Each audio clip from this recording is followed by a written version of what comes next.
Welcome to imaginative tales. Chapter 686। कैसा व्यक्ति? Lumion ने उत्साहित होकर कहा। उन्होंने ये उम्मीद नहीं की थी कि अमांडीना के मतिभ्रम से अप्रत्याशित अंतर्दृष्टि प्राप्त होगी। मैं साफ नहीं देख पा रही हूं। बिल्कुल नहीं। ऐसा नहीं है कि वो साफ नहीं है, बस मैं बारीकियां समझ नहीं पा रही हूं। अमांडीना फिर सीधी हो गई, मानो वो थोड़ा संभल गई हो। उसने एक पल सोचा और कहा, तो मैं उस काले पत्थर को छूते ही सो नहीं गई थी। नहीं, उस काले प्राचीन मकबरे को छूते ही। जब मैं जागी तो मुझे एहसास हुआ कि मुझे महाशक्तियां मिल गई थी। बीच में कुछ घटनाएं और भी घटीं, लेकिन मुझे वे बिल्कुल याद नहीं है। ऐसा लगा जैसे मैं सो गई थी। मैं जो मतिभ्रम अनुभव कर रहा हूं, वो शायद मेरे अवचेतन की गहराइयों से भूली हुई यादों से उत्पन्न हुआ है। नहीं, भूली हुई नहीं, वे बस गहरी नींद में हैं। वे धीरे धीरे सक्रिय और जागृत होने लगे हैं। अमांडीना ने अपनी स्थिति का सावधानीपूर्वक आकलन किया और असामान्यता के स्रोत की खोज की। बहुत होशियार और अच्छे स्वभाव वाली, वो बुनियादी संयम बनाए रखने में कामयाब रही। लुमियन ने मन ही मन मूल्यांकन किया। अमांडीना का व्यवहार कैमस के लिए अपरिचित था। उसकी नजर में अमांडीना न सिर्फ खूबसूरत थी, बल्कि हंसमुख, आशावादी और जिंदादिल भी थी। वो ऐसी लड़की थी जो अपने आसपास के लोगों को खुशी से भर सकती थी। हालांकि अपनी कम उम्र के कारण वो अभी भी भोली, बचकानी और अनुभवहीन लगती थी। अप्रत्याशित रूप से ड्रीम फेस्टिवल में उनकी मुलाकात के बाद उसने धीरे धीरे एक खुलापन, परिपक्वता और शांति प्रदर्शित की जिसकी उसने अपेक्षा नहीं की थी। अमांडीना हैरान थी। रॉबर्ट ने किसी सुप्त स्मृति का या इस तथ्य का उल्लेख क्यों नहीं किया कि मैं प्राचीन मकबरे को छूने के तुरंत बाद सो नहीं गया था। पादरे कैली ने भी बेहोशी और महाशक्तियों के साथ जागने के बारे में बात की थी। अपनी सुस्पष्ट अवस्था में उन्होंने जितनी बार स्वप्न महोत्सव में भाग लिया होगा और काले प्राचीन मकबरे का दौरा किया होगा, वो संख्या मुझसे कहीं अधिक रही होगी। लुमियन समझ गया कि अमांडीना क्या कहना चाह रही थी। सबसे पहले पादरे कैली और रॉबर्ट, जो उस काली प्राचीन कब्र पर कई बार गए थे, फिर भी क्यों मानते थे कि वे उसी जगह बेहोश हो गए थे और जागने पर उन्हें फिर से महाशक्तियां मिल गई? उन्हें अमांडीना जैसा कोई भ्रम क्यों नहीं हुआ? दूसरी बात, रॉबर्ट ने अमांडीना को उस काली प्राचीन कब्र को छूते देखा था। क्या उसे नहीं पता था कि वो जमीन पर गिरी है या नहीं? लुमियन ने कुछ सेकंड सोचा और कहा, शायद जिस व्यक्ति को आप अपने सामने खड़ा देख रहे हैं, उसने संबंधित यादों को गहरी नींद में सुला दिया है और आप एवरनाइट पथ, एक दुस्वप्न से हैं। इसलिए सपनों और नींद में कुछ खास बात है। आप काले प्राचीन मकबरे के जितना करीब पहुंचेंगे, उतनी ही ज्यादा संभावना है कि सुप्त यादें जाग जाएंगी, जिससे मतिभ्रम पैदा होगा। अमांडाना ने उसके विशेष होने की उसकी परिकल्पना को संक्षेप में स्वीकार किया और आत्मविश्वास के साथ आगे बढ़ी। 2 मिनट बाद लुमियन ने अचानक अपना दाहिना हाथ उठाया और उसे नीचे दबा दिया। उसने अपनी आवाज धीमी करते हुए कहा, पास ही छिप जाओ। उसने धीमे कदमों की आहट सुनी थी। कामू तुरंत एक तरफ लुढ़क गया और एक तार के पेड़ के पीछे छिप गया। रिया रेंगकर दूसरे पेड़ पर गई और पत्तों के बीच छिप गई। लुगानों ने जंगल की ओर देखा, जहां अनगिनत जहरीले कीड़े और सांप छिपे हुए थे। वो खुद से कहता रहा, डरो मत, डरो मत। अगर मुझे काट भी लिया जाए तो मैं खुद को ठीक कर लूंगा। वो जल्दी से विशाल, चमकीले रंग के मशरूम के ढेर के पीछे सिमट गया। अमांडीना को ऐसी जगहों पर छिपने का अनुभव था। उस समय उसने ट्वानाकू को काले प्राचीन मकबरे की ओर जाते देखा था। रात के अंधेरे का फायदा उठाते हुए और अपनी आध्यात्मिक समझ पर भरोसा करते हुए वो फुर्ती से हरे भरे पौधों के बीच से निकलकर दूर एक विशाल पेड़ के पीछे छिप गई। अचानक पेड़ से लटकी एक मोटी बेल जीवित हो उठी और अपना खून से सना मुंह खोलते हुए अमांडीना की ओर झुक गई। ये एक गहरे हरे रंग का अजगर था। अमांडीना की आंखें बंद हो गई और उसने अपनी मुट्ठियां भींच ली। अजगर गहरी नींद में सो गया, कमजोर आवाज के साथ। कुछ देर तक हिलने डुलने के बाद आखिरकार जमीन पर आ गिरा। यह देखकर कि उसके साथी छिप गए हैं, लुमियन का शरीर अचानक गायब हो गया तथा रात की परछाई में विलीन हो गया। 10 से 20 सेकंड के बाद एक आकृति आगे का रास्ता पार करती हुई आई। ऊपर पत्तों के बीच से रिया ने एक आकृति देखी जो एक जटिल काले वस्त्र में लिपटी हुई थी, जिसमें कई परतें थी।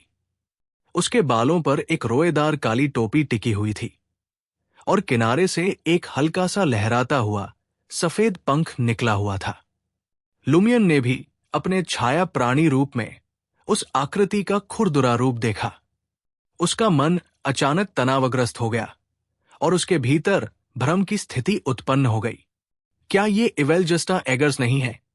चर्च ऑफ द फूल का ये संयम गुट का सदस्य स्वप्न में क्यों प्रकट हुआ और स्वप्न महोत्सव में भागीदार क्यों बना? पिछले कुछ दिनों में लुमियन ने तिजामों के अंदरूनी इलाकों, आसपास के बागानों और शहर के बाहर सैन्य शिविरों का खूब जायजा लिया था। उसे साफ पता था कि हाल ही में कौन कौन से बाहरी लोग आए हैं और इवेलजस्टा उनमें से नहीं था। क्या वो ड्रीम फेस्टिवल शुरू होने के बाद यहां पहुंचे? हां, उसने एक बार बताया था कि उसका मूल मिशन पोर्ट पाइलोस के आसपास के आदिम जंगल में किसी चीज की जांच करना था। फिर उसे आखिरी समय में हिसोका के संपर्क से निपटने का आदेश मिला। क्या वो जिस मामले की जांच कर रहा है उसका संबंध काले प्राचीन मकबरे से हो सकता है? संयम गुट कैदी मार्ग से संबंधित है और एगर्स परिवार मृत्यु का वंशज है। काले प्राचीन मकबरे और उसके अंदर की ठंडी लाश का संयम गुट के एगर्स को आकर्षित करना सामान्य बात है। क्या इवेलजस्टा एगर्स को जंगल में आदिम जनजाति की खोज करते समय ड्रीम फेस्टिवल का सामना करना पड़ा था? जब लुमियन ने इवेलस्टा के स्वरूप का विश्लेषण किया तो उसने छाया के माध्यम से उसके भावों की बारीकी से जांच की। उसने संयम गुट के सदस्य के पीले सफेद चेहरे पर एक अवर्णनीय क्रूरता देखी। उसकी गहरी भूरी आंखों से एक जंगली जानवर जैसी क्रूरता झलक रही थी, जो मंदलाल चांद की चमक में खून से सनी हुई थी। यद्यपि वो चरम भावनाओं और इच्छाओं से निर्मित स्वप्न प्रक्षेपण से प्रभावित नहीं है, फिर भी स्वप्न महोत्सव के दौरान स्वयं को नियंत्रित करना और संयमित रहना कठिन है। लुमियन को आश्चर्य नहीं हुआ। लुडविग और कोलोबो इसके उदाहरण हैं। इवेलस्टा की मौजूदा हालत को देखते हुए लुमियन साए से बाहर नहीं निकल पाया। वो धैर्यपूर्वक उसके वहां से चले जाने का इंतजार करता रहा, क्योंकि धीरे धीरे कदमों की आहट कम होती जा रही थी। ऐसा लग रहा है कि वो भी काले प्राचीन मकबरे की ओर जा रहा है। लुमियन वापस मानव में बदल गया और घास-फूस से भरे रास्ते पर खड़ा होकर उस स्थान को देख रहा है जहां इवेलजस्टा की पीठ गायब हो गई थी। उसने अपना दाहिना हाथ उठाया और उंगलियां चटकाई। अब आप बाहर आ सकते हैं। कामू, रिया और लुगानो एक एक करके अपने छिपने के स्थानों से निकल पड़े। कामू तो अमांडीना को जगाने भी गया।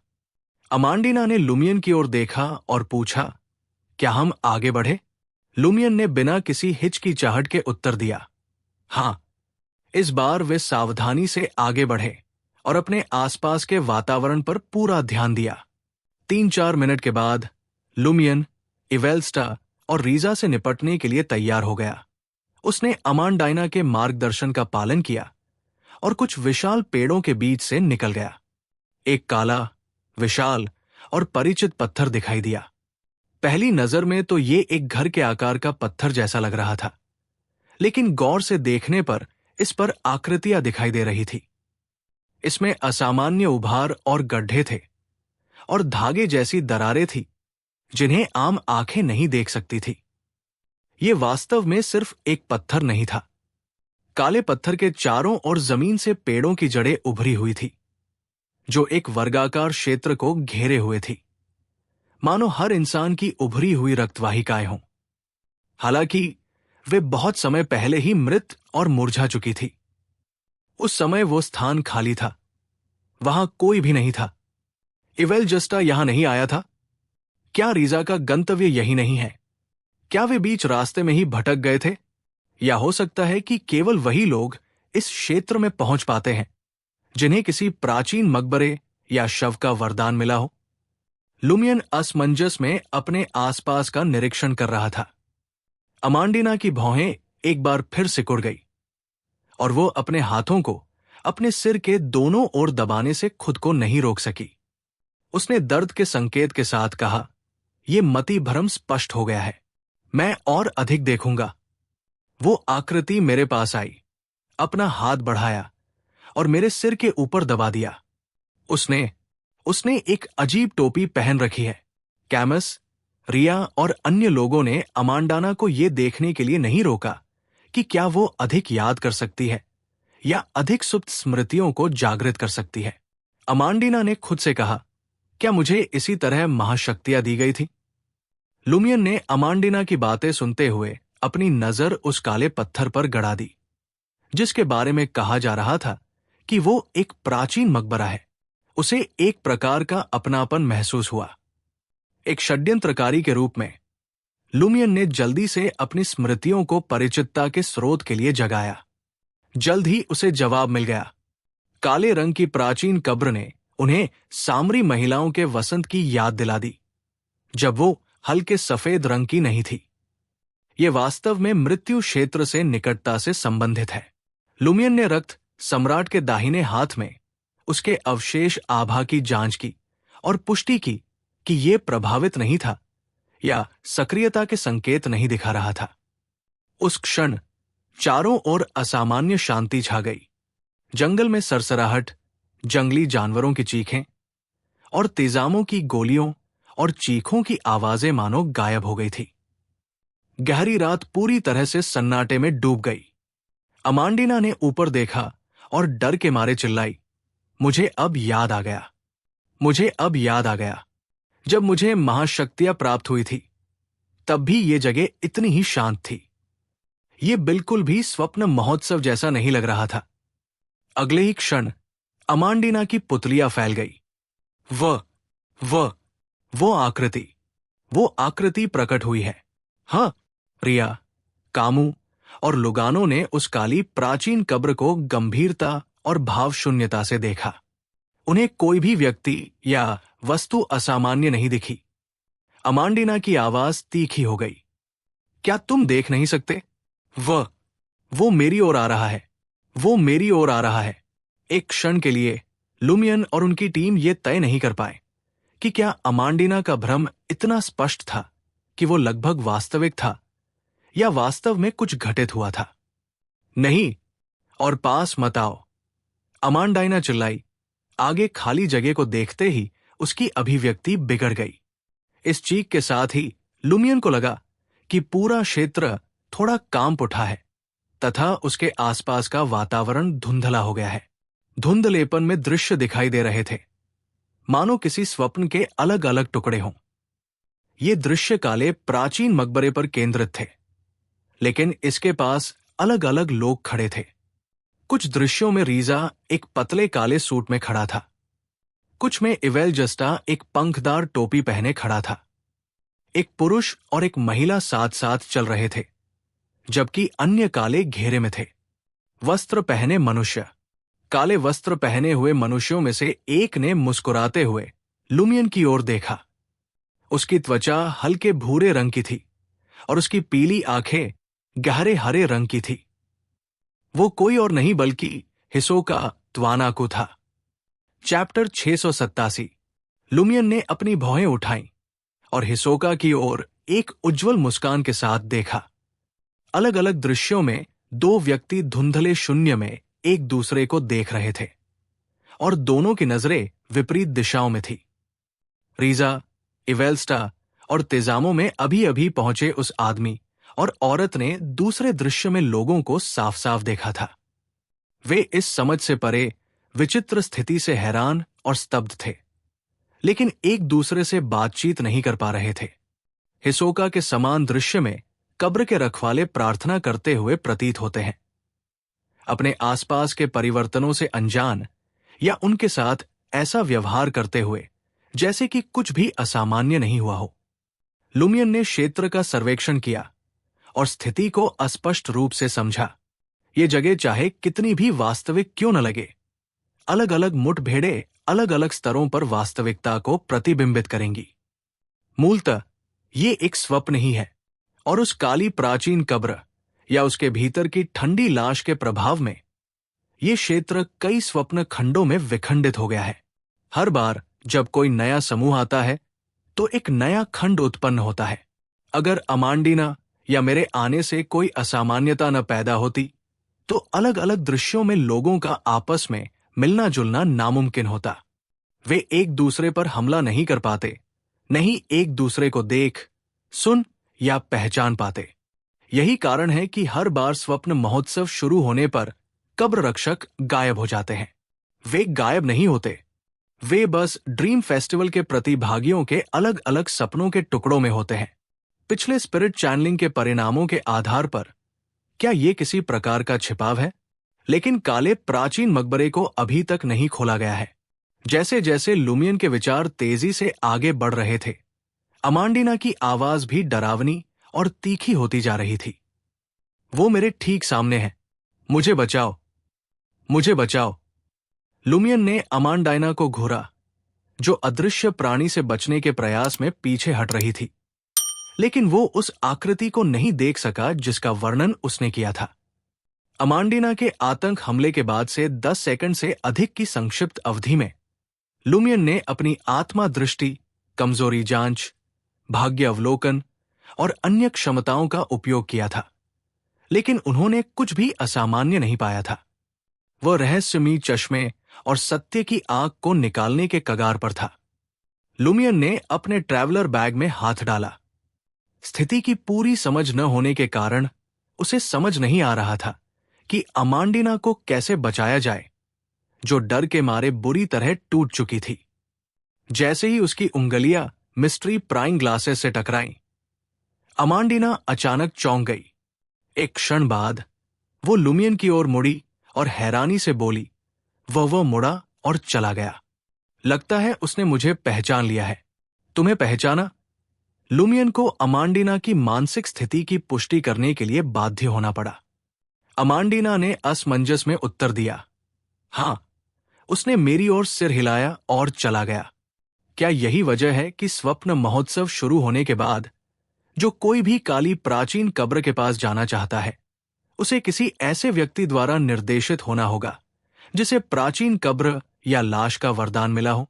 लुमियन का दिल धड़क उठा जब उसने अमांडीना से पूछा, वो कहाँ गया? वो आकृति कहाँ गई? अमांडीना की नजर उसके आसपास के वातावरण पर टिक गई। भय और उत्तेजना से उसकी आंखें चौड़ी हो गई।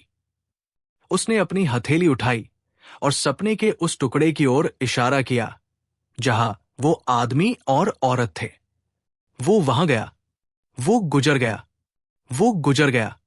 अमांडीना के स्पष्टीकरण से लुमियन और अन्य लोगों को लगा कि काली प्राचीन कब्र ठोस और भारी होती जा रही है। पूरा इलाका और भी जोर से हिल गया। इसके साथ ही लुमियन को अपनी बाई छाती पर एक परिचित जलन महसूस हुई, लेकिन उसने कोई ऐसी चीख नहीं सुनी जो अनंत दूरी से आती प्रतीत हो रही थी। अचंभित होकर उसने एक विशाल नीले रंग का भंवर, धूसर कोहरे में लिपटा एक धुंधला गांव और गांव के भीतर आकृतियां देखी। शेफर्ड पियरेबेरी, जो अपरिहार्यता में विश्वास करते थे, और लुमियन के मित्र अजेमा लिजियर ने अपनी पीली सफेद भुजाएं उठाई, मानो चुपचाप चिल्ला रहे हों। लुमियन ने उसके अर्धभूमिगत 2 मंजिला मकान और औरोर को भी देखा, जो नारंगी छत पर अपनी बाहें क्रॉस करके चुपचाप बैठी थी। लुमियन ने अब भ्रम का विरोध नहीं किया। वो मोटे तौर पर समझ गया कि क्या हो रहा था। जैसे जैसे वो आकृति अन्य स्वप्न खंडों में प्रवेश करती गई, काली प्राचीन कब्र की विचित्रता और भी तीव्र होती गई। उसमें मृत्यु क्षेत्र की शक्ति समाहित थी, जिसने मुहर के भीतर कौडू के ग्रामीणों को जागृत कर दिया। ये ग्रामीण पहले ही मर चुके थे और उनके पास केवल आत्मा के अंश ही बचे थे। स्वाभाविक रूप से वे मृत्यु क्षेत्र की शक्ति से प्रभावित होंगे। इस एहसास ने लुमियन को दर्द, दुख और कड़वाहट का एहसास कराया, जो उसने लंबे समय से अनुभव नहीं किया था। उसने हल्के नीले रंग की पोशाक, घने लंबे सुनहरे बालों और हल्की नीली आंखों वाली औरोर को देखा। उसने मृत्यु की अदृश्य शक्ति का विरोध करने की कोई कोशिश नहीं की। वो उस महिला के पास गया। अमांडीना ने कर्तव्यनिष्ठा से कहा। वो औरत, कामू, रिया और लुगानो ने अपना ध्यान इसी स्वप्न के अंश की ओर लगाया। उस रात तीजामो पहुंचने के बाद हल्के रंग की पोशाक वाली महिला ने अमांडीना की बातें नहीं सुनी। उसे बस इतना पता था कि गश्ती दल उसे देख रहा है। उसकी आध्यात्मिकता ने उसे एक अशुभ संकेत दिया। वो जल्दी से अपने साथी की ओर मुड़ी और पूछा, देवाजो, क्या तुम्हें कोई दुर्भावना महसूस हो रही है? गहरे भूरे रंग का सूट पहने देवाजो नाम के व्यक्ति ने धीरे से अपना सिर हिलाया और कहा, कुछ नहीं। स्वप्न के उस अंश में जहां लुमियन और अन्य लोग थे, अमांडीना ने उत्साहपूर्वक बताया, उस आकृति ने अपना हाथ बढ़ाया। उसने अपना हाथ उस महिला के सिर पर दबाया। जैसे ही अमांडीना ने अपनी बात खत्म की, देवजो ने देखा कि उसकी साथी, हल्के रंग की पोशाक वाली महिला, अचानक घुटनों के बल गिर पड़ी। उसके चेहरे पर अकड़न थी और चेहरा असामान्य रूप से पीला सफेद था। सभी स्वप्न खंडों में बर्फीली हवा बह रही थी। लुमियन ने औरोर को नारंगी छत पर खड़े देखा। उसकी अभिव्यक्ति चकित थी, क्योंकि वो आकाश की ओर देख रही थी, जैसे कि उसे कुछ महसूस हो रहा हो। उसने अपना मुंह खोला और लगभग सहज भाव से बोल पड़ी। लुमियन को संबंधित भाषा तो नहीं आती थी, लेकिन उसने पहले भी कुछ ऐसी ही बात सुनी थी। ये आर्मर्ड शैडो चेंतु द्वारा इस्तेमाल की जाने वाली भाषा थी। एक ऐसी भाषा जिसे फ्रैंका कभी कभी 1 या 2 शब्द बोलती थी। यद्यपि वो समझ नहीं सका, लेकिन लुमियन ने अस्पष्ट रूप से समझा कि उसकी बहन क्या कह रही थी। शायद आत्मा के स्तर पर उनके बीच संबंध के कारण। वो मन ही मन बुदबुदाई, एक अमर ने मेरे मुकुट को आशीर्वाद दिया है तथा मुझे अनंत जीवन का उपहार दिया है। स्वप्न के उस अंश में जहां देवजो थी, हल्के रंग की महिला की टोपी, जो अनजाने में उसके घुटनों तक गिर गई थी, अचानक उड़ गई। उसकी गर्दन, हाथों के पीछे और चेहरे की सतह पर एक एक करके छिद्र खुल गए, जिससे हल्के पीले धब्बों से युक्त सफेद पंख निकल आए। देवजो ने यह दृश्य गंभीरता से देखा। उसने अपने साथी की असामान्य हरकतों को रोकने की कोशिश नहीं की, बल्कि सावधानी से कुछ कदम पीछे हट गया। वो समझ नहीं पा रहा था कि क्या हो रहा है, हालांकि उसे अपने प्रति किसी दुर्भावना का आभास नहीं था। फिर भी उसने समझदारी से खुद को इस असामान्य स्थिति से दूर कर लिया। हल्के रंग की पोशाक पहने महिला की नीली आंखें अपना ध्यान खो चुकी थी और वो असामान्य रूप से खाली और बेजान लग रही थी। पलक झपकते ही सफेद पंख प्रकाश से दागदार हो गए। पीले तेल के दाग मानो अपनी ही चेतना और जीवन से भरे हुए थे। वे पोशाक के कपड़े के बीच की दरारों से बेतहाशा निकल रहे थे। कुछ ही क्षणों में हल्के रंग की पोशाक पहने महिला हल्के पीले तेल के दागों से सने सफेद पंखों से घिर गई। उसका शरीर हल्का हो गया और धीरे धीरे तैरने लगा और धीरे धीरे भ्रमात्मक होता गया। उसकी नीली आंखें देवजों पर टिकी थी और वो खोखली और उत्तेजित आवाज में चिल्ला रही थी, मैं भगवान बन गई हूं। मैंने अमरता प्राप्त कर ली है। सफेद पंखों वाला राक्षस काले प्राचीन मकबरे के ऊपर मंडराता हुआ लगातार चिल्ला रहा था, मैं भगवान बन गया हूं। मैंने अमरता प्राप्त कर ली है। एक अन्य स्वप्न अंश में लुमियन ने औरोर को अपने शब्द बदलते हुए सुना। भयभीत भाव से उसने फुसफुसाते हुए कहा, अमर आरोहण। अगले ही क्षण सफेद पंखों से ढका हुआ वो अलौकिक राक्षस स्वप्न के टुकड़े में काले प्राचीन मकबरे की ओर उड़ चला। वो कब्र की सतह पर पत्थर की दीवार से गुजरी और गायब हो गई। अचानक ठंडी हवा बंद हो गई और ठंड बढ़ गई। काली प्राचीन कब्र स्पष्ट रूप से हिल रही थी और कब्र के दरवाजे, जिसमें बाल जैसी दरारें थी, से धीमी रगड़ की आवाज आ रही थी, मानो कोई उसे अंदर से खोलने की कोशिश कर रहा हो। लुमियन के सामने और आसपास कौडू का रंग फीका पड़ने लगा, मानो किसी रबड़ से मिटा दिया गया हो। लुमियन ने धीरे धीरे खुलते कब्र के दरवाजे पर नजर डाली और हिसोका ट्वानाकू की ओर मुड़ा, जो एक अन्य स्वप्न खंड में था। स्वप्न प्रक्षेपण को इस असामान्यता से न तो कोई आश्चर्य हुआ, न ही उसने कोई भय दिखाया, बल्कि उसके आसपास के मूक कब्र रक्षक खड़े हो गए। पानी की मायावी ध्वनि के बीच काले प्राचीन मकबरे का कब्र का दरवाजा पूरी तरह से खुल गया। इस परिवर्तन के साथ धुंधलेपन में दिखाई देने वाले सभी स्वप्न के टुकड़े एक अदृश्य शक्ति द्वारा खींचे जा रहे प्रतीत हो रहे थे तथा एक साथ मिल रहे थे। देवाजो, रीजा, इवेलजस्टा, हिसोका ट्वानाकू और कब्रपालक लुमियन और अन्य लोगों के पास काले प्राचीन मकबरे के सामने प्रकट हुए। हिसोका ट्वानाकू मुस्कुराया, मानो उसने पहले से ही अनुमान लगा लिया था कि बाहरी लोगों में से एक देवता में बदल जाएगा और प्राचीन मकबरे का दरवाजा इसी क्षण खुल जाएगा। उसने अपने काले वस्त्र से एक सुनहरा मुखौटा निकाला। ऐसा प्रतीत होता है कि मुखौटा शुद्ध सोने से बना है। इसकी आंखें और चेहरा सफेद और काले रंग से पुता हुआ है, जिससे ये एक भयावह रूप ले रहा है। ट्वानाकू ने सुनहरा मुखौटा पहना और दूसरे ब्ररक्षकों की तरह पीछे नहीं हटा। इसके बजाय वो काली प्राचीन कब्र और खुले कब्र के दरवाजे की ओर तेजी से बढ़ा। धप धप धप। लुमियन ने एक स्पष्ट दिल की धड़कन सुनी। ये काले प्राचीन मकबरे के भीतर से निकला था। चैप्टर 688। जैसे ही लुमियन ने उसके दिल की धड़कन सुनी, काले प्राचीन मकबरे के खुले दरवाजे से एक हथेली बाहर निकली। हथेली पर सड़न या पीली पट्टियों का कोई निशान नहीं था।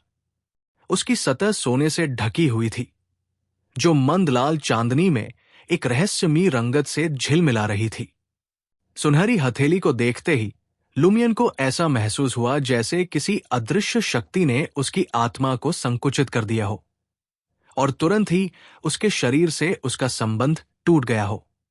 इसके तुरंत बाद उसने महसूस किया कि उसका शरीर एक ठंडी, ठोस दीवार में बदल गया है, जो उसकी आत्मा को फैलने या उसकी चेतना द्वारा नियंत्रित होने से रोक रहा है। उस पल लुमियन की आत्मा मानो पिंजरे में फंसी हुई थी, बाहर निकलने में असमर्थ। वो अपनी आंखों से केवल सीमित दृश्य ही देख पा रहा था और अपने कानों से अपेक्षाकृत तेज आवाजें ही सुन पा रहा था। वहां उपस्थित सभी लोग मूर्ति बन गए और वही जम गए। इस स्थिति का सामना करते हुए लुमियन को अचानक एक कहावत याद आई। शरीर दिल के लिए एक पिंजरा है और दुनिया शरीर के लिए एक पिंजरा है। इस शांति में एकमात्र व्यक्ति जो अभी भी हिल रहा था, वो था हिसोका ट्वानाकू।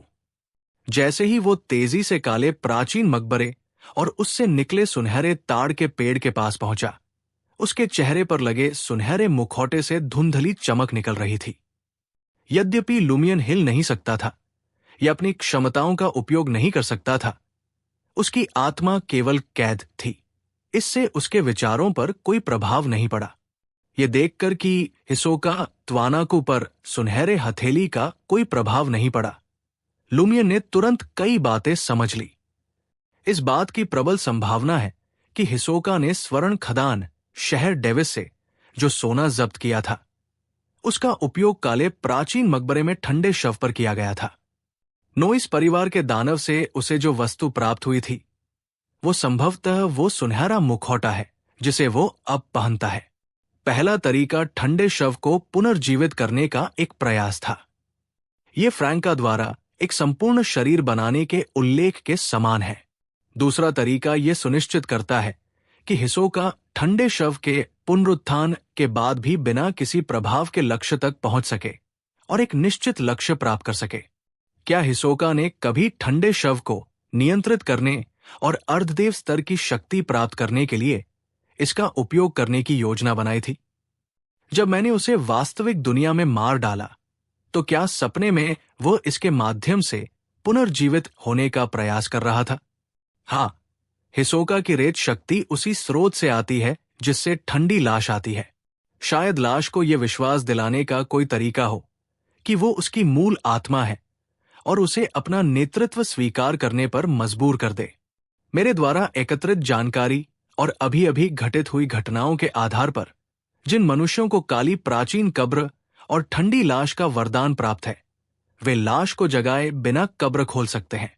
इसे जगाने के लिए किसी घुसपैठिए को किसी अदृश्य शक्ति द्वारा अमरता प्रदान की जानी चाहिए, देवत्व प्राप्त करना चाहिए और प्राचीन कब्र में प्रवेश करना चाहिए, और घुसपैठियों पर केवल अदृश्य आकृतियों द्वारा ही हमला किया जाएगा, जिनके पास ड्रीम फेस्टिवल के मार्गदर्शक नहीं होंगे। क्या घुसपैठिए के लिए सचेत रहना सर्वोत्तम है?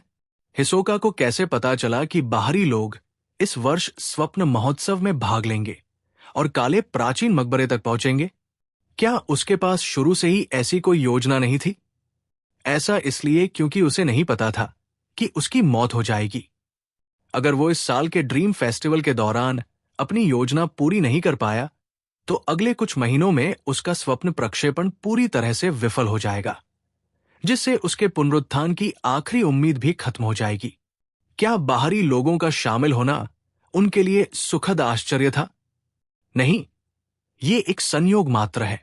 रीजा का जल्दी जल्दी आना इस बात से समझा जा सकता है कि उसने मुझे स्वप्न महोत्सव की जांच करते हुए देखा था और उसे इस बात की चिंता थी कि इस साल के बाद उसे वो नहीं मिलेगा जो वो चाहता है। लेकिन इवेलजस्टा संयोगवश इस आदिम जंगल में किसी चीज की जांच पड़ताल करने क्यों आया? दो बियॉन्डर्स जो उस खास सपने में भी स्पष्ट रह सकते हैं, स्वप्न महोत्सव शुरू होने से ठीक पहले क्यों पहुंच गए? इसके अलावा रोज स्कूल ऑफ थॉट ने वर्ष के अंतिम कुछ महीनों में विस्तृत दिन प्रतिदिन की जानकारी एकत्र करने के लिए किसी को मतानी के पास क्यों भेजा? हिसोका त्वानाको ने मूल रूप से इस साल के ड्रीम फेस्टिवल के दौरान अपनी योजना पूरी करने की योजना बनाई थी। उसने जानबूझकर कुछ जानकारी और सुराग लीक किए ताकि अलग अलग गुटों का ध्यान अपनी ओर आकर्षित हो सके। इन गुटों को जो जानकारी मिली वो पर्याप्त विस्तृत नहीं थी।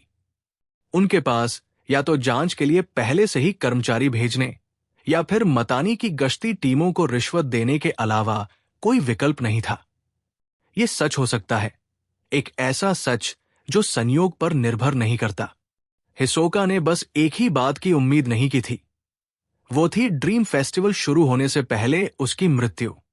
अब स्वप्न महोत्सव ही उसके पुनरुत्थान की अंतिम और एकमात्र आशा है। यदि वह अपनी योजना में सफल नहीं हो पाया तो आज के बाद उसकी पूरी तरह मृत्यु हो जाएगी। इसमें कोई आश्चर्य नहीं कि वो सपने में बाकी सब चीजों के बारे में ईमानदार होने के बावजूद तिजामों के बारे में इतना गुप्त है। हिसोका सचमुच एक चालाक शैतान है जो लोगों के दिलों को साधने में माहिर है। अगर वो मुझे मारने पर तुला न होता और उसकी पहचान उसे पोर्ट पाइलोस में रहने का अच्छा मौका देती, तो उसे शांत करना आसान नहीं होता। हाँ, अगर मैं नियमानुसार खेलता और मुझमें किसी उच्च पदस्थ व्यक्ति जैसी सद्भावना नहीं होती, तो मैं उसके हाथों मारा जा सकता था। नोइस परिवार का दानव भी काली कब्र में पड़ी ठंडी लाश पर अपनी योजनाएं बनाता है और स्वप्न महोत्सव का इस्तेमाल करना चाहता है। इसलिए जब हिसोका ने अपने सपने में स्वप्न महोत्सव का जिक्र किया, तो उस पर तुरंत साये ने हमला कर दिया। वहां मौजूद लोगों में से दानव का सेवक कौन है? या क्या ऐसा हो सकता है कि नोइस परिवार का दानव अभी तक नहीं आया है और वो अंत तक इंतजार करना चाहता है? जब स्थिति स्पष्ट हो जाए उसके बाद ही वो कार्रवाई करेगा और फसल काटेगा। अगर ये सिर्फ एक स्वप्न प्रक्षेपण है मुख्य निकाय के सहयोग के बिना, तो हिसोका की योजना में एक बहुत बड़ी खामी होनी चाहिए। वो खामी कहाँ है?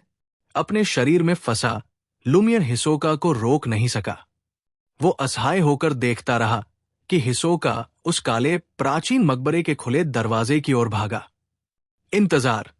चूंकि काली प्राचीन कब्र मुझे सामरी महिलाओं के वसंत की याद दिलाती है, मैं उस विधि को आजमा सकता हूं। लुमियन ने बिना किसी हिचकिचाहट के अपना ध्यान अपनी आत्मा शरीर के दाहिने हाथ पर केंद्रित किया। एलिस्टा ट्यूडर की अवशिष्ट आभा सिर्फ उसके शरीर में ही नहीं व्याप्त थी, और रक्त सम्राट का सामरी महिलाओं के वसंत से घनिष्ठ संबंध था। सुनहरा मुखौटा पहने हुए हिसोका का शरीर अनियंत्रित रूप से अलौकिक होने लगा। जैसे ही वो उस काली प्राचीन कब्र से निकली लाश का हाथ पकड़ने ही वाला था कि अचानक उसे अपने पीछे एक बेहद भयानक, उन्मादी और हिंसक आभा मंडल का आभास हुआ। वो आभा मंडल विस्फोटक रूप से आकाश में उड़ता हुआ आसपास के वातावरण में फैल गया। लाल चांद की चमक मंद पड़ गई और हिसोका त्वानाकू का शरीर सहज रूप से कठोर हो गया, हिंसक रूप से कांपने लगा। छप छप काले प्राचीन मकबरे से पानी की एक भ्रामक ध्वनि गूंज रही थी, और ऐसा लग रहा था जैसे सुनहरी हथेली को किसी अज्ञात शक्ति द्वारा वापस मकबरे में खींच लिया गया हो। उनकी आत्माएं अपने शरीर में कैद होने का एहसास गायब हो गया। लुमियन ने जल्दी से रक्त सम्राट की आभा के विलुप्त होने को रोक दिया।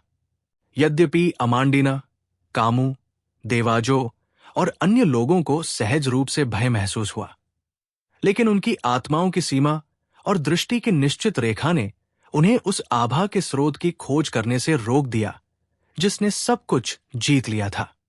भयावह आभा के उद्गम की खोज को नजरअंदाज करते हुए भयंकर आंखों वाले इवेल्जस्टा ने अपनी सहज इच्छा का अनुसरण किया और अपनी छिपी हुई जेब से एक वस्तु निकाली। ये एक हथेली के आकार की चीथड़े वाली गुड़िया थी, जिसने काले रंग की गॉथिक पोशाक पहनी हुई थी और उस पर अजीब बोगरी बेले लटकी हुई थी। उसके लंबे सुनहरे बाल और लाल आंखें थी। गुड़िया बहुत ही खतरनाक थी। उसे देखते ही लुमियन का शरीर सिहर उठता था। धप धप धप काले प्राचीन मकबरे में दिल की धड़कन तेज हो गई और गूंजने लगी। कब्र के दरवाजे के पास हिसोका त्वानाकू को अपनी रीढ़ में ठंडक महसूस हुई, मानो किसी दुष्ट प्राणी ने उसे निशाना बनाया हो। सहज ही उसे कुछ याद आ गया। कई साल पहले कब्रपालकों को काले प्राचीन मकबरे के पास एक आधा सूखा हुआ दुष्ट हृदय मिला था। कब्र के रखवालों का मानना था कि कब्र में रखा प्राचीन शव किसी उत्परिवर्तन के कारण खो गया था। आखिरकार उसकी शक्ति के गुणधर्म वही थे और स्तर भी समान लग रहे थे, इसलिए उन्होंने हृदय को वापस कब्र में रख दिया। अभी कुछ क्षण पहले ही बहुत समय से मृत हृदय धड़कने लगा था, लेकिन अब ये अधिक प्रबलता और तेजी से धड़कने लगा है। इवेल्जस्टा से कुछ ही दूरी पर रीजा ने भी कदम बढ़ाया। उसने एक मुखौटा बनाया। सोने से बना ये मुखौटा भी हिसोका के मुखौटे से काफी मिलता जुलता था। आंखों और चेहरे पर सफेद और काले रंग के अलग अलग शेड्स लगे हुए थे।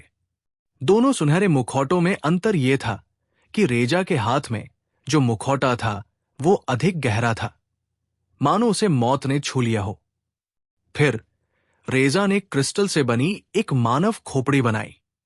उसने क्रिस्टल खोपड़ी के चेहरे पर गहरा सुनहरा मुखौटा रख दिया। एक ठंडी हवा का झोंका आया, जिसने क्रिस्टल खोपड़ी को एक विशाल भंवर में लपेट लिया। सुनहरे मुखौटे से सजी क्रिस्टल खोपड़ी हवा में ऐसे उठी मानो हवा से बना एक अदृश्य शरीर उगाया हो। चारों ओर तीव्र ठंड फैल गई, जिससे जमीन पर बर्फ की एक परत जम गई। देवाजो नाम के व्यक्ति ने अपने सिर के पीछे हाथ डालकर अपने बालों में कुछ पकड़ा। अचानक झटके से उसने अपनी त्वचा और गहरे भूरे रंग का सूट फाड़ दिया। देवजो का रूप बिल्कुल अलग था। उसके काले बाल, भूरी आंखें, भावशून्य भाव और ऊंचे गाल थे। वो 30-40 साल का था, सफेद कमीज और काली पैंट पहने हुए। उसने अपने हाथ में मानव त्वचा को उलट दिया, जिससे उसके नीचे घनी चक्करदार रक्त की कढ़ाई दिखाई दी। देवजो ने अपना मुंह खोला और मुंह में खून भरकर थूक दिया, जिससे तेज गंधक की गंध निकली। मानव त्वचा से रक्त बाहर निकल रहा था, जिससे गहरे भूरे रंग के सूट में एक हरी आंखों वाला आदमी दिखाई दे रहा था। एक चंचल मुस्कान के साथ वो आदमी काले प्राचीन मकबरे के पास पहुंचा। लुमियन ने जल्दी से उस क्षेत्र को देखा। उसकी पलकें 3 बार झपकी। वो आलोचना करने से खुद को नहीं रोक सका। क्या आप सभी के पास देवत्व स्तर की शक्तियां हैं जिनका आप उपयोग कर सकते हैं? हालांकि वे सभी एक बार उपयोग करने योग्य प्रतीत होते हैं। क्या आप मेरे पास कुछ भी न होने के कारण मुझे धमका रहे हैं? लुमियन की आलोचना के बावजूद उन्होंने शीघ्रता से प्राचीन हर्मीस में एक सम्मान सूचक नाम का उच्चारण किया। यह मैडम जादूगर का सम्मान सूचक नाम था। हालांकि यह इस विशेष और छिपे हुए सपने को भेदने में विफल रहा। लुमियन निराश नहीं था। उसका लक्ष्य न तो काली प्राचीन कब्र थी, न ही ठंडी लाश या उसका धड़कता हुआ दिल। अब जब उसे हिसोका के सोने का पता चल गया था, तो वो केवल एक ही काम करना चाहता था। हिसोका के स्वप्न प्रक्षेपण को खत्म करो, सुनहरा मुखौटा हटा दो और उसे पूरी तरह से नष्ट कर दो। चैप्टर 689। तीनों वस्तुएं उस बिंदु तक नहीं पहुंची थी जहां लुमियन एक साथ उनकी नजर में ना आ सके, और ऐसा लग रहा था कि वे केवल कुछ ही मिनटों तक टिक पाएंगे। हालांकि उनमें कुछ मानवीय विशेषताएं दिखाई दे रही थी, मानो उनमें स्वयं सोचने और निर्णय लेने की क्षमता हो। अगर वे उन्हें निशाना बनाते तो ये कमजोर क्रम 4 के देवताओं का सामना करने जैसा ही होता। ऐसी परिस्थितियों में लुमियन स्वाभाविक रूप से तूफान के केंद्र में जाकर हिसोका त्वानाकू को बोझ बांटने में मदद करने की पहल नहीं करेगा। उसे तो यह भी लगता था कि अगर उसके प्रतिद्वंद्वी की हत्या किसी ऐसे बाहरी व्यक्ति द्वारा कर दी जाए जिसे उसने व्यक्तिगत रूप से आकर्षित किया था, तो ये जश्न मनाने का कारण होगा। ये अपरिहार्य था।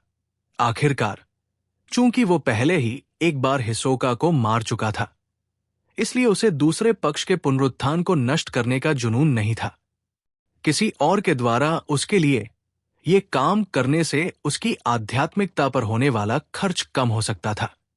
लुमियन ने कब्र के खुले दरवाजे को देखा और कुछ कदम पीछे हटकर उस जगह के किनारे पर पहुंच गया।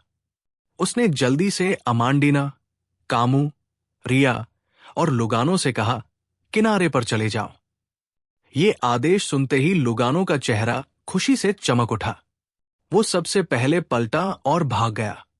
रिया ने अपना शिकार का धनुष उठाया, बाएं दाएं निशाना साधा और किसी भी हमले से बचने के लिए धीरे धीरे पीछे हटी। कामू का प्रदर्शन भी उसके जैसा ही था, लेकिन उसके हाथ में उसकी खास रिवॉल्वर थी।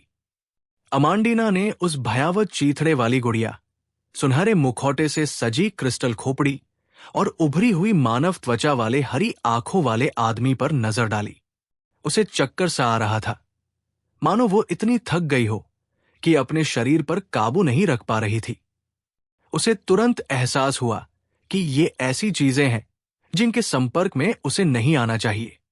काली कब्र के पास जो कुछ हो रहा था, उसमें दखल देना उसकी क्षमता से बाहर था। उसने तेजी से प्राचीन काले मकबरे की ओर पीठ कर ली और लुगानो के पीछे पीछे उस क्षेत्र के किनारे तक जाने के लिए तैयार हो गई। उस समय लुमियन ने, जो धूसर सफेद बिजली के आकार का ब्रोच पहने हुए था, कब्र रक्षकों की ओर देखा जो जल्दी से पीछे हट रहे थे, और विचारमग्न होकर अमांडीना से पूछा, वो आकृति कहाँ है? अमांडीना फुर्ती से दौड़ी।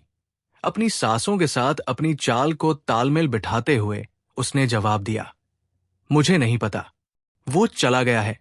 जैसे ही उसने बोलना समाप्त किया, काली कब्र में गूंजता हुआ भ्रामक जल थम गया। गॉथिक पोशाक में हथेली के आकार की दुष्ट चीथड़े वाली गुड़िया अचानक इवेलजिस्टा की पकड़ से छूटकर ऊपर तैरने लगी।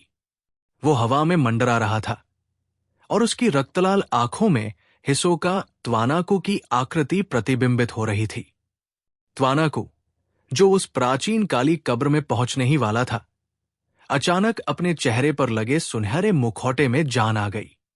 पहले तो वो अंदर की ओर दबा, मानो उसकी खोपड़ी को कुचल देना चाहता हो, फिर बाहर की ओर खिंचा, मानो भागने की कोशिश कर रहा हो।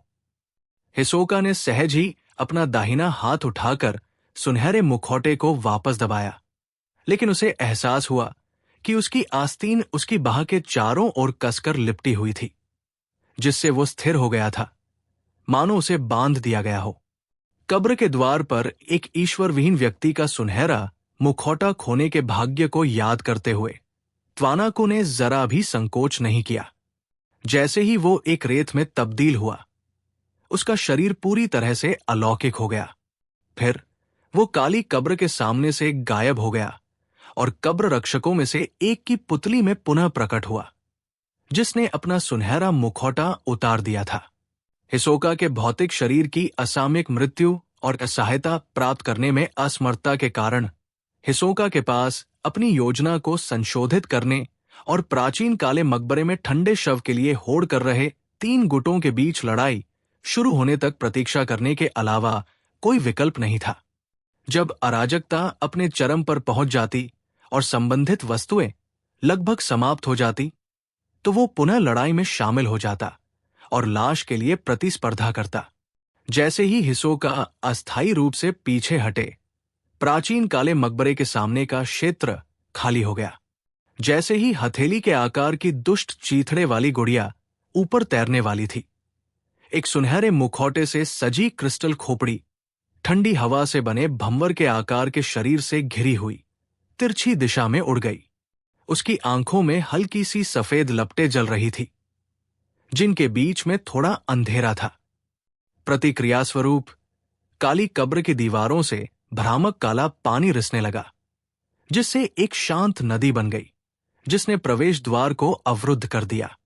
नदी स्पष्ट रूप से एक जलधारा के समान थी, लेकिन इसने इवेलजस्टा, देवाजो, रीजा और अन्य लोगों को एक विशाल और विस्तृत एहसास दिया। उनके शरीर धीरे धीरे ठंडे पड़ गए और उनका जीवन तेजी से अपरिवर्तनीय रूप से खत्म हो गया। काली गौथिक पोशाक पहने वो दुष्ट गुड़िया शांत नदी को पार करने का प्रयास न करते हुए हवा में मंडरा रही थी। सुनहरे मुखौटे से सजी क्रिस्टल खोपड़ी नदी में उतरी।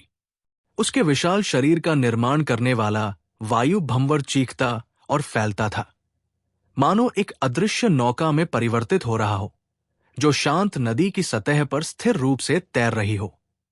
सुनहरे मुखौटे से सुसज्जित क्रिस्टल खोपड़ी धारा के विपरीत दिशा में नौका को चलाती हुई धीरे धीरे प्राचीन काले मकबरे के खुले दरवाजे के पास पहुंच रही थी। मानव त्वचा और रक्त से बने गहरे भूरे रंग के औपचारिक सूट पहने हरे आंखों वाला आदमी पीछे खड़ा होकर दृश्य देख रहा था। मुस्कुराते हुए उसने अपना मुंह खोला और बंद किया, मानो चुपचाप अपने आप से कुछ बुदबुदा रहा हो। लगभग उसी समय अदृश्य नौका पर रखी क्रिस्टल खोपड़ी से एक कर्कश ध्वनि निकली। इसकी आंखों के गड्ढों में पीली सफेद लपटें हिंसक रूप से टिमटिमा रही थी और इसकी क्रिस्टलीय सतह पर छोटे छोटे पैटर्न दिखाई दे रहे थे, जिससे अदृश्य धूल गिरने लगी। नौका स्वयं विस्तार और संकुचन के बीच बदलती रही तथा मृत्यु नदी पर धीमी होने के कारण अत्यंत अस्थिर हो गई। लुमियन ने प्राचीन काली कब्र के सामने हो रहे युद्ध पर ध्यान ही नहीं दिया। एक ही नजर में उसका शरीर तीव्र श्वेत लपटों से धधक उठा। स्वॉश, वो एक ज्वलंत भाले में परिवर्तित हो गया और 20 से 30 मीटर की दूरी तय करके उस कब्र रक्षक पर निशाना साधा, जिसके शरीर पर हिसोका त्वानाकू का कब्जा था। हिसोका ने अपना सिर उठाया, जिससे उसका चेहरा हल्का भूरा रंग और जंगली सुंदरता से भरा हुआ दिखाई दिया। रिया, वो कब्र पालक जिसका शरीर हिसोका के कब्जे में था। रिया का स्वप्न प्रक्षेपण था, तेजी से फैलते प्रतिबिंब का सामना करते हुए, जो सफेद रोशनी के एक कण से जलती हुई नोक वाले धधकते सफेद ज्वालामय भाले में बदल रहा था। हिसोका ने खुद को नहीं टाला। उसने एक ऐसी मुद्रा अपना ली जिससे लुमियन हमला कर सके। धधकती हुई सफेद ज्वाला वाला भाला अविश्वसनीय रूप से तेज था। उसे अपना शिकार का धनुष उठाने, निशाना लगाने या गोली चलाने का समय ही नहीं मिला। उसने बस अपना हाथ थोड़ा सा मोड़ा। उसे ऐसा तीव्र दर्द महसूस हुआ, मानो उसके शरीर और आत्मा को छेद दिया जाएगा। हिसोका ने कोई डर नहीं दिखाया, बल्कि वो हंसने लगा। धधकता हुआ सफेद भाला उसके कंधे के ऊपर से गुजरकर उसके पीछे जा गिरा, लेकिन उसे चोट नहीं पहुंचा सका। लपटें शांत हो गई और लुमियन प्रकट हो गया। रिया के स्वप्न प्रक्षेपण की आंखों में हिसोका गायब हो गया। रिया का स्वप्न प्रक्षेपण घूम गया। उसकी अभिव्यक्ति ठंडी और घृणा से भरी हुई थी। उसने अपना शिकार धनुष उठाया, लुमियन पर निशाना साधा और धनुष की डोरी खींच ली। वो अत्यधिक इच्छाओं और भावनाओं से निर्मित एक स्वप्न प्रक्षेपण थी, जो स्वयं को नियंत्रित करने में असमर्थ थी। लुमियन की नाक से सफेद रोशनी की 2 किरणें निकली। इससे पहले कि रिया का स्वप्न प्रक्षेपण बिजली में लिपटा हुआ तीर छोड़ पाता, उसकी आंखें बंद हो गई और वो बेहोश होकर जमीन पर गिर पड़ी। रिया, जो अभी अभी परिधि पर पहुंची थी, कांप उठी। उसकी आंखों में काले वस्त्रधारी हिसोका त्वानाको की छवि झलक रही थी। उनकी आत्माओं की ताकत में काफी अंतर था और हिसोका ने आसानी से रिया के शरीर पर कब्जा कर लिया और उस पर नियंत्रण कर लिया। इस तथ्य का लाभ उठाते हुए कि कामू, अमांडीना और लुगानो ने रिया की असामान्यता पर ध्यान नहीं दिया था, उसने अपने धनुष की दिशा बदल दी और उसे कामू पर निशाना साधा। Sizzle, sizzle, sizzle. तीर का सिरा तेज बिजली में समा गया। जैसे ही रिया ने अपना धनुष और बाण कैमस पर साधा, उसने उसकी असंगत स्थिति को भांप लिया और उसके असामान्य व्यवहार पर ध्यान दिया। गश्ती दल के एक सदस्य के रूप में, जिसे काफी युद्ध अनुभव था, कैमस ने बिना किसी हिचकिचाहट के रिया को देखा। उसकी आंखों में बिजली की चमक थी।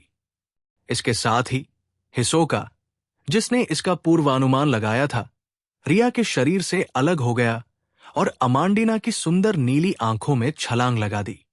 कैमस की आंखों से 2 चमकदार बिजली निकली और रिया के सिर में जा लगी। रिया की आंखें उभर आई और मुंह खुला का खुला रह गया। वो पीछे झुक गई, मानो उसे कोई जोर का झटका लगा हो, लेकिन दर्द की आवाज भी नहीं निकल रही थी। मानसिक भेदन। कामू के मानसिक भेदन ने उसके तीर को धनुष से निकलने से पहले ही उसे घायल कर दिया, जिससे उसकी आत्मा की गहराइयों में दर्द हुआ। उसका मन शून्य हो गया और वो जमीन पर जड़वत खड़ी हो गई। फुफकार। तेज बिजली से घिरा तीर अस्थिर होकर चला, कैमस को छूता हुआ थोड़ी दूर उड़ गया। अमांडीना, जिसकी नीली आंखों में हिसोका त्वानाको की आकृति झलक रही थी, को अपनी रीढ़ की हड्डी में ठंडक महसूस हुई। एक घनी ठंड ने उसे घेर लिया, उसकी आत्मा को जमा दिया और उसे अपने अंगों पर नियंत्रण न रख पाने की स्थिति में ला दिया। उसके पीछे लुमियन की आकृति तेजी से प्रकट हुई। हाँ, लुमियन ने अपना मुंह खोला और निर्णायक रूप से प्रकाश की एक धुंधली पीली बूंद थूक दी। हालांकि हिसोका का रुकने का कोई इरादा नहीं था। उसने एक और मिरर जंप के साथ अपनी स्थिति बदल ली। धम। अमांडीना बेहोश होकर जमीन पर गिर पड़ी। पादरे कैली की तुलना में हिसोका स्पष्ट रूप से युद्ध में उत्कृष्ट था। उसके पास प्रचुर अनुभव और उत्कृष्ट प्रतिभा थी। इस बार हिसोका 10 मीटर से भी ज्यादा दूर एक पत्ते की सतह पर पानी की बूंद पर प्रकट हुआ।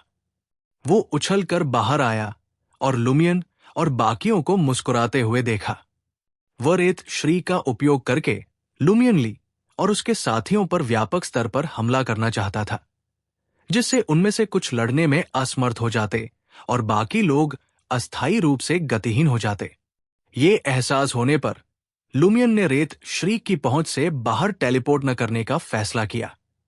इसके बजाय उसने अपनी हथेलियां वापस खींच ली। एक धधकता हुआ सफेद आग का गोला संघनित हुआ, जो काली कब्र के आकार का था। आह! दर्द की तीखी चीख के बीच विशाल श्वेतगर्म आग का गोला बाहर निकल गया। मुस्कुराते हुए हिसोका पेड़ से गायब हो गया और कैमस की पुतलियों में कूद गया, जहां उसकी आंखों, नाक और कानों से खून बहने लगा। उसी क्षण विशाल धधकता सफेद आग का गोला दर्जनों छोटे छोटे टुकड़ों में बंट गया। इस परिवर्तन के साथ लुमियन की छाती पर भूरे सफेद रंग का Fury of the Sea brooch चमकीला, चांदी जैसा चमकीला हो गया। सफेद और असंख्य बिजली के बोल्ट के बाद वो रेत श्रीक द्वारा मारा गया था। बिजली चमकते सफेद आग के गोलों के चारों ओर कुंडली मारकर दर्जनों में बंट गई और पूरे क्षेत्र को घेर लिया। गड़गड़ाहट। लगातार हो रहे विस्फोटों के बीच रिया, लुगानो, अमांडीना और कामू हवा और लहरों से उड़ गए। वे झुलस गए और बिजली के जाल से भी गिर पड़े। कामू का पूरा शरीर सुन्न हो गया और उसकी नजरें भटक गई। हिसोका, जो उससे जुड़ा हुआ था, को भी बिजली का झटका लगा। अपनी रेत अवस्था के कारण वो गंभीर रूप से घायल हो गया और मिरर जंप का एक और दौर नहीं कर सका। लुमियन रेत श्रीक के हमले से उबर गया। उसने हिसोका की ओर देखा, जो कामू के शरीर से निकला था, और उसके होंठ सिकुड़ गए। वो परिशुद्धता का उपयोग कर रहा था। लक्ष्य यह था कि प्रत्येक लक्ष्य पर अंधाधुंध हमला किया जाए और यह सुनिश्चित किया जाए कि क्षति स्वीकार्य हो। और जब वो हमला करता तो उसे सचेत रूप से उसे नियंत्रित करने की जरूरत नहीं पड़ती थी। समुद्र का रोष उसके सभी आक्रामक आग के गोलों में स्वतः ही एक बिजली का झटका जोड़ देता था। चैप्टर 690। लुमियन ने अपनी आत्मा और कान के पर्दों में दर्द सहन किया, क्योंकि उसने अपने दाहिने कंधे पर काले निशान को सक्रिय किया था। उनका स्वरूप अचानक गायब हो गया और वे तेजी से कामू और हिसोका के पास प्रकट हो गए। जैसे ही अवशिष्ट चांदी सफेद विद्युत धाराएं जमीन में घुसी, रेत रूप में हिसोका लकवे के प्रभाव से बचने ही वाला था कि लुमियन ने उसकी दाहिनी छाती पर काले निशान को सक्रिय कर दिया। ये हर्रम्फ के मंत्र से मेल खाता था। जैसे ही वो बड़बड़ाने वाला था, अचानक उसे खतरे का आभास हुआ। वो अचानक पलटा और पीछे हट गया। भोर की रोशनी से संघनित एक भाला दूर से आया, लगभग 30 से 40 मीटर की दूरी तक। वो लुमियन के पास से उड़ता हुआ उसके पीछे की जमीन में धंस गया, जिससे एक हाथ जितना गहरा गड्ढा बन गया। लुमियन ने अपने हमलावर को देखा, जो कब्र की रखवाली करने वालों में से एक था और भागकर बाहर जाने की फिराक में था। वो लंबा था और काले लबादे में भी उसकी मजबूत ताकत साफ झलक रही थी। उसके हाथ में पहले से ही एक तेज तलवार जमी हुई थी। एक भोर का योद्धा, एक कब्रपाल जिसे काले प्राचीन मकबरे से योद्धा मार्ग का वरदान मिला था। लुमियन को जरा भी आश्चर्य नहीं हुआ, बल्कि इससे उसके संदेह की पुष्टि ही हुई। उसके सिर में झंझनाहट ये देखकर हुई कि अन्य कब्र रक्षक भी उसकी ओर मुड़ गए थे। लगभग 1 दर्जन लोगों ने अपनी निगाहें लुमियन पर गड़ा दी। हिसोका बिजली के झटके से हुए लकवे से पहले ही आजाद हो चुका था। हैरफ के जादू के असर से चिंतित होकर उसने दर्द सहा और एक कब्र रक्षक की आंखों में छलांग लगा दी। फिर वो आजाद हुआ और वापस इंसान बन गया।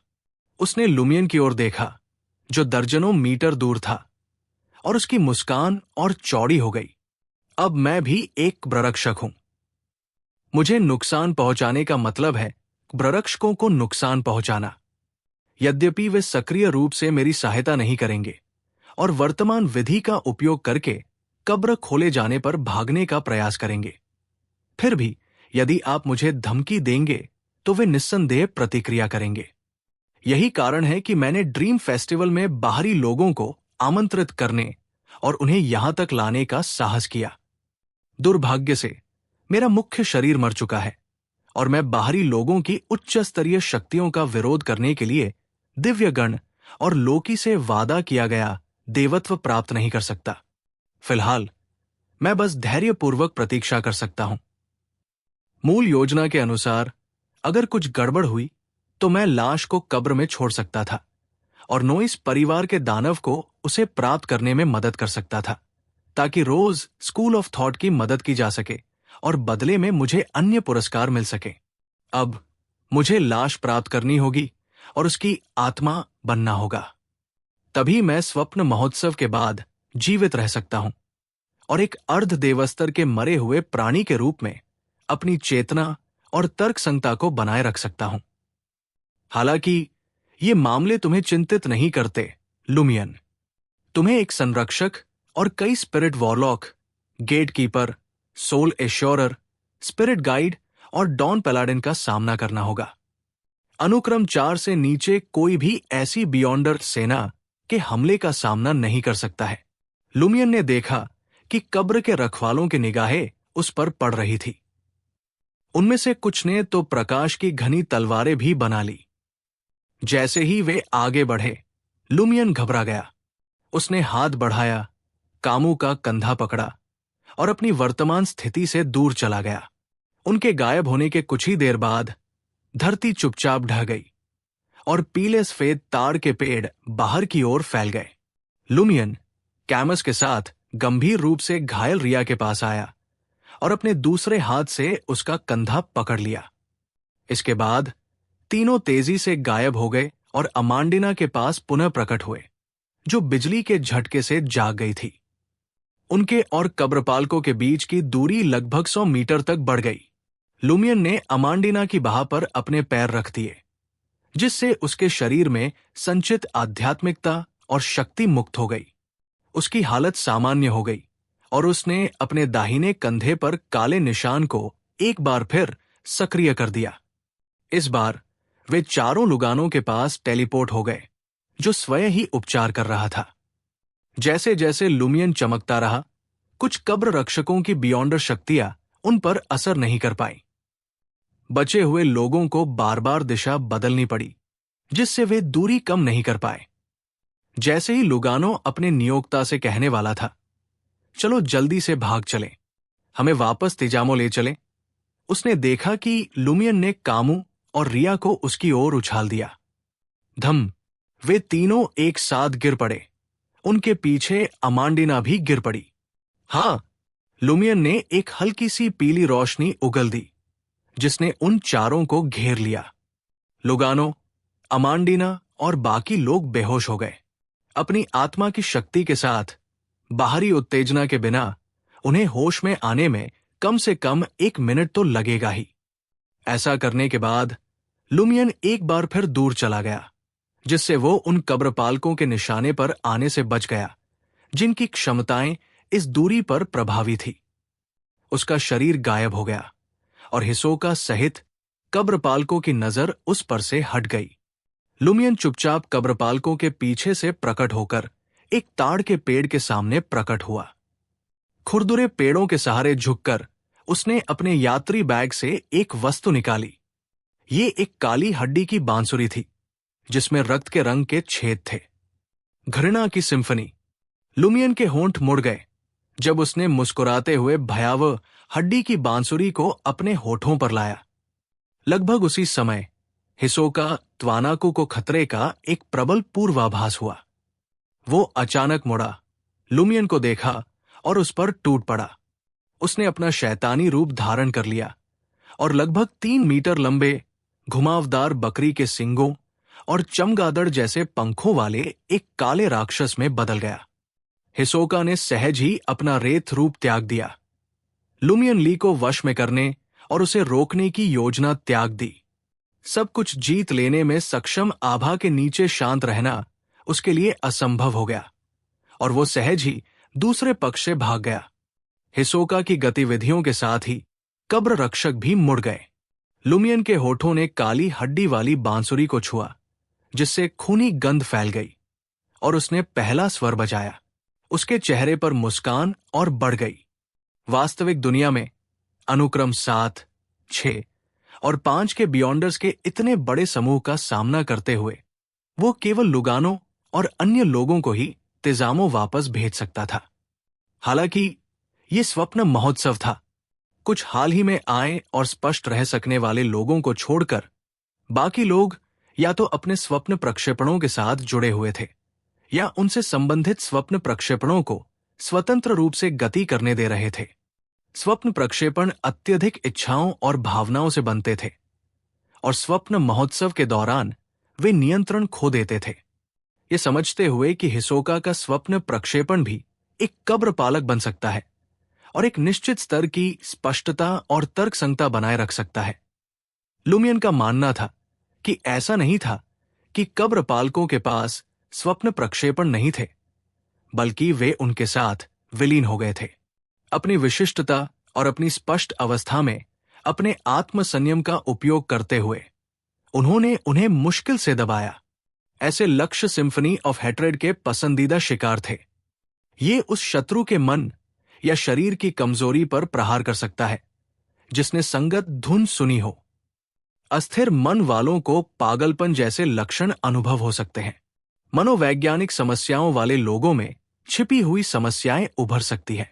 यहां तक कि अत्यधिक इच्छाओं के कारण उनमें तुरंत ही विस्फोट हो सकता है। बीमार या पुरानी चोटों वाले लोगों को निश्चित रूप से गंभीर परिणाम भुगतने पड़ेंगे।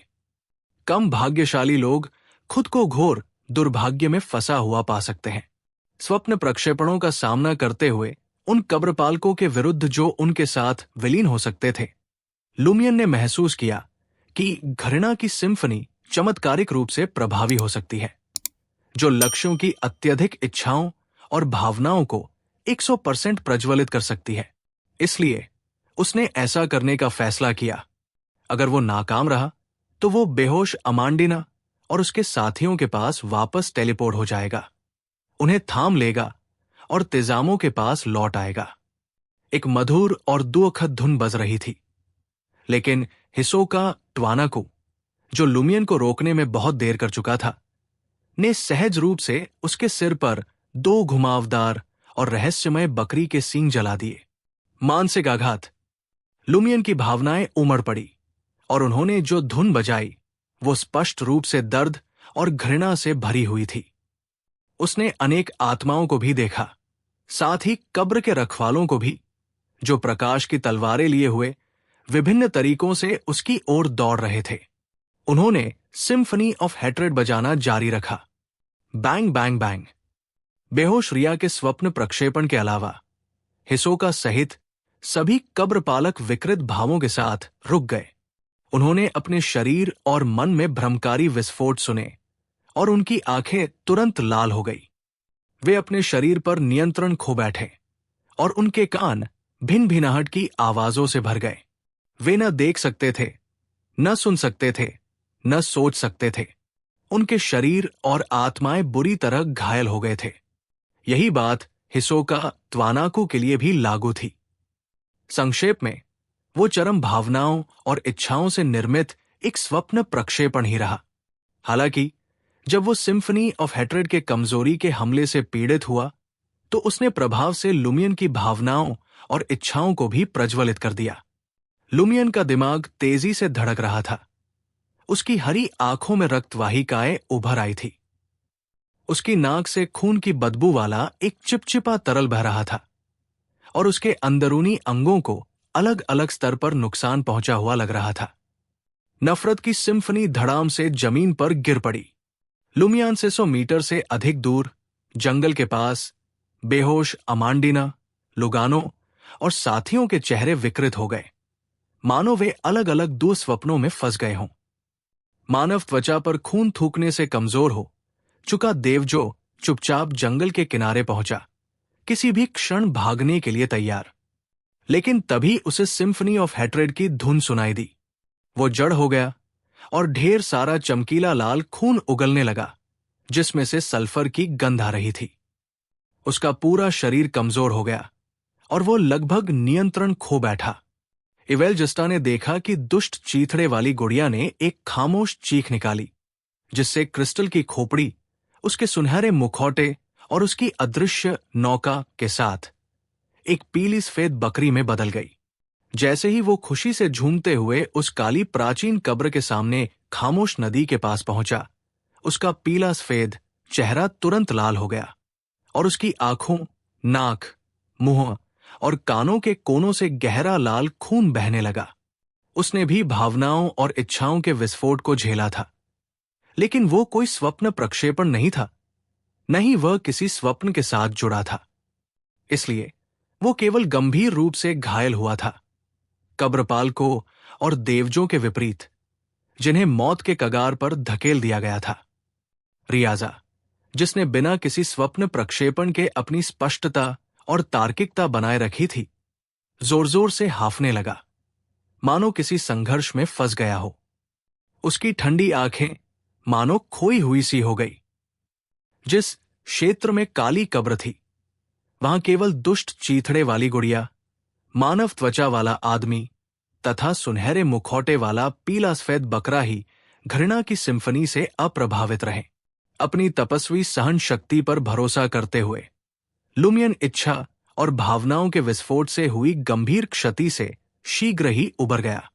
हिसोका और अन्य लोगों को, जो अभी तक होश में नहीं आए थे, देखते हुए वो मुस्कुराया और अपनी दाहिनी हथेली आगे बढ़ा दी। एक विशाल श्वेतगर्म आग का गोला तेजी से संघनित हुआ, चांदी सफेद बिजली में लिपटा और प्रक्षेपित हुआ। कब्र रक्षकों के क्षेत्र में पहुंचने पर यह लगभग 20 छोटे बिजली के आग के गोलों में विभाजित हो गया, जो हिसोका, ट्वानाकू और कब्र रक्षकों पर फट पड़े। शुद्धता, गड़गड़ाहट, धधकती सफेद लपटें और चांदी जैसी सफेद बिजली एक साथ चमक उठी। लुमियन ने देखा कि कब्र के रखवाले, जो पहले से ही मौत के कगार पर थे, तिनके की तरह गिर पड़े। एक के बाद एक उनकी जिंदगियां बुझ गई। कलिंग का मतलब यही है। लुमियन ने अपनी आंखें बंद कर ली और इसे समझ लिया। गड़गड़ाहट, बेहोश रिया के स्वप्न प्रक्षेपण और संरक्षक के संघर्ष के अलावा सभी कब्र रक्षक मर चुके थे। केवल हिसोका त्वानाकू, जिसके शरीर से अभी भी चांदी सफेद बिजली निकल रही थी, बचा था। उसकी आंखें लाल हो गई थी। वो नियंत्रण खोने के कगार पर था। उसी समय उसने चांदी में लिपटा एक जलता हुआ भाला देखा। सफेद बिजली चमकती है और उसकी नाक के किनारे से टकराती है। एक भयंकर ध्वनि के बीच धधकता हुआ सफेद ज्वालामय भाला उसकी खोपड़ी में घुस गया, उसके मस्तिष्क को प्रज्वलित कर दिया और उसके पीछे उड़ गया तथा पीछे उग्र चांदी सफेद विद्युत साप छोड़ गया। जैसे ही आग बुझी, लुमियन की आकृति प्रकट हुई। उसकी पीठ हिसोका ट्वानाकू की ओर थी। शैतान रूपी हिसोका की आंखें चमक उठीं। जमीन पर गिरने से पहले वो कुछ बार लड़खड़ाया। कमजोरी की जांच। छांटे,